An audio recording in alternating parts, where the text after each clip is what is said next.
কোরবানির ঈদ উপলক্ষে কুমিল্লার সংগ্রায় সরকারি শিশু পরিবারের প্রবাসী ও শুভাকাঙ্ক্ষীদের সহায়তায় গরু উপহার দিয়েছে দৃষ্টান্ত ফাউন্ডেশন কুমিল্লা। মঙ্গলবার সকালে ফাউন্ডেশনের প্রতিষ্ঠাতা ও সভাপতি গ্লোবাল টেলিভিশনের কুমিল্লা প্রতিনিধি রোটারিয়ান মোহাম্মদ সাইফ উদ্দিন রনি শিশু পরিবারের নিবাসী এতিম শিশুদের হাতে ঈদের এই বিশেষ উপহার তুলে দেন।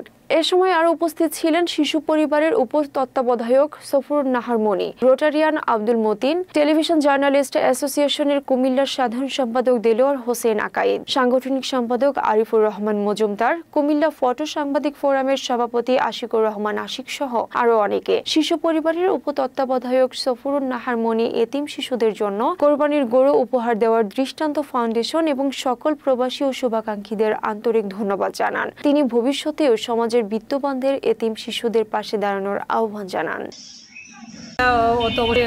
সহ দৃষ্টান্ত ফাউন্ডেশন যারা যারা সহযোগিতা করেছেন, দৃষ্টান্ত ফাউন্ডেশন সহ অন্যান্য যে ব্যক্তিবর্গরা যারা গরুকে সহযোগিতা করেছেন তাদের সবাইকে অসংখ্য ধন্যবাদ। কারণ আসলে আমাদের গরু কেনার জন্য কোনো বরাদ্দ দেওয়া হয় না, তো সেই জন্য আসলে আমরা প্রতি বছরে আমাদেরকে এইভাবেই আমরা গরুর ব্যবস্থা করে থাকি।